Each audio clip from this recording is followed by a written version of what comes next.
analysts have really let me down, and they would continue to let me down with their Call of Duty reviews. Leave it to the Call of Duty franchise to come out with a game that, on one hand, breaks several world records. In terms of pre-orders, sales, revenue, it becomes the largest entertainment launch of all freaking time.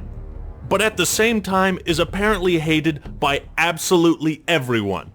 Dude, why is it that when I flash somebody, it's like I just slapped them in the face with a fucking napkin from a little kid's birthday party? It's this dichotomy that makes Modern Warfare 3 so interesting to me.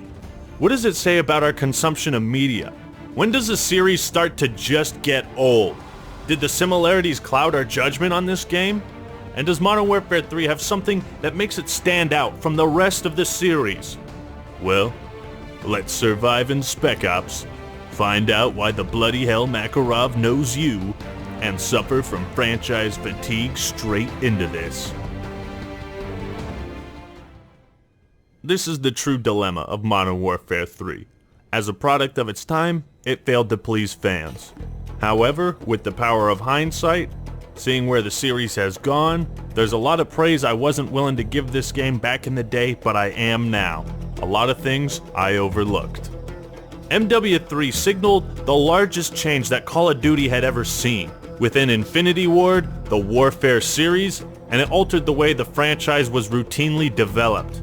With the co-founders Jason West and Vince Zampella leaving the company to form Respawn Entertainment, they would go on to create the incredible yet underperforming Titanfall series. And of course, you know, a little puppy you might have heard of called Apex Legends. To my recollection, this was the first time a COD game had been worked on by multiple developers. This was also the first time that the series looked vulnerable, with an uncertain future. Sure, Call of Duty's always gonna be popular, it's always going to appeal to the masses, but I couldn't help but think if this was the moment it really lost its way. Did I say Jason and Vince left the company? Well, by that I mean they were fired. By Activision.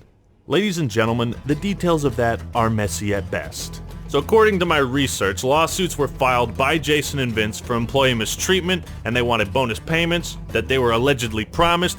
Activision countersued the two with accusations of corporate espionage, theft of business secrets, breaches of contract, insubordination. All of this was then thrown at the duo. And to spit in the face of Activision, Respawn signed on with the equally shit publisher, Electronic Arts. Is this good for the player? And half of the Infinity Ward team would leave to join them. The lawsuits were eventually settled confidentially, but the point is how this paints a very messy picture for the development of Modern Warfare 3. So with Activision rebuilding the team on Infinity Ward while simultaneously working on development, Raven Software was brought in to handle the multiplayer so that Sledgehammer and Infinity Ward could both work on the single-player campaign. Would this joint effort lead to some restricted creativity?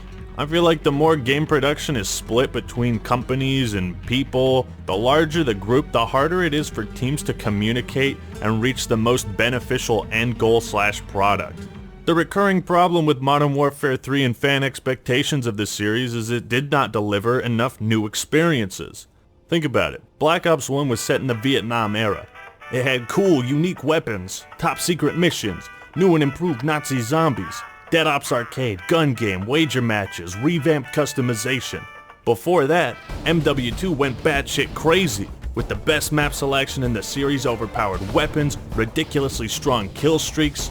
Prior to that, World at War was a return to World War II, with the lessons and revolutionary design principles that were introduced with COD 4. See, I think most people were able to overlook the similarities from game to game because up until Modern Warfare 3, they had all been drastically different in story, style, and presentation. MW3 was the first time the COD series just felt like a cash cow.